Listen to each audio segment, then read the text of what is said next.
Santhosh academy காவலர் மற்றும் ராணுவ பயிற்சி மையம் 2ஆம் நிலை காவலர் மற்றும் எஸ்ஐ தேர்வுக்கான ஜியோகிராஃபி கொஸ்டின்ஸ் பார்த்துட்டு இருக்கோம். 2வது பகுதி. பிசி மாணவர்கள் வரக்கூடிய ஞாயிற்றுக்கிழமை தேர்வு எழுதக்கூடிய மாணவர்களுக்காக இலவச டெஸ்ட் பேட்ச் ஒன்று இருக்கு.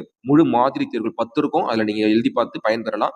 டிஸ்பிளேல தெரியக்கூடிய நம்பருக்கு நீங்க வாட்ஸ்அப் பண்ணீங்க அப்படின்னா டெலகிராம் லிங்க் அனுப்புவாங்க. அதில் இணைந்து நீங்க பயன்பெறுங்க. கேள்வி பார்க்கலாம்.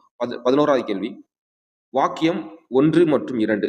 ஸோ எக்ஸாம் பார்த்தீங்கன்னா டிஎன்பிசியில் மட்டும்தான் வாக்கியம் கேட்க மாட்டாங்க, கூற்றுக்காரன் கேட்க மாட்டாங்க. இப்போ எஸ்ஐலையும் பிசிலையும் பார்த்தீங்க அப்படின்னா கூற்றுக்காரன் கேட்க ஆரம்பிச்சிட்டாங்க. ஸோ நம்ம படிக்கும் போதே முழுமையாக படிக்கணும். ஓகே, தமிழகத்தில் 3 பெரிய துறைமுகங்களும் மற்றும் 15 சிறிய துறைமுகங்களும் உள்ளன. வாக்கியம் 2. இடைநிலை துறைமுகத்திற்கு எடுத்துக்காட்டாக சென்னை துறைமுகமாகும். இல்ல சரியானது கேட்கறாங்க, சம்டைம்ஸ் தவறானதோடு கேட்பாங்க. கேள்வி கிளியரா படிக்கணும். இதுல பாத்தீங்க அப்படின்னா ஆப்ஷன் ஏ 1 மட்டும் சரி.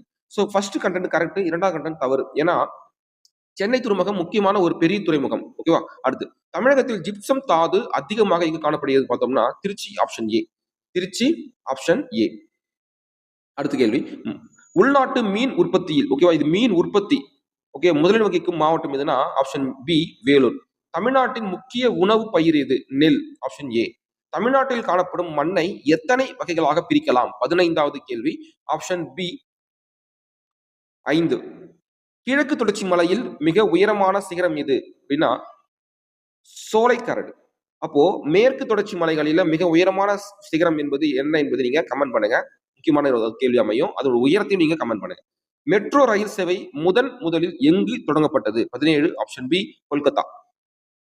மிக குறைவாக அடர்த்தி கொண்ட சாலை எங்கு உள்ளது? மிக குறைவாக அடர்த்தி கொண்ட சாலைகள் எங்கு உள்ளது கேட்டனா ஆப்ஷன் பி ஜம்மு காஷ்மீர்.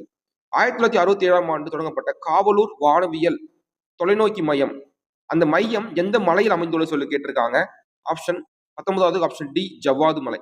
இந்திய விமான நிலையங்கள் எப்போது தேசியமயமாக்கப்பட்டது? Option B 1953. தேங்க்யூ.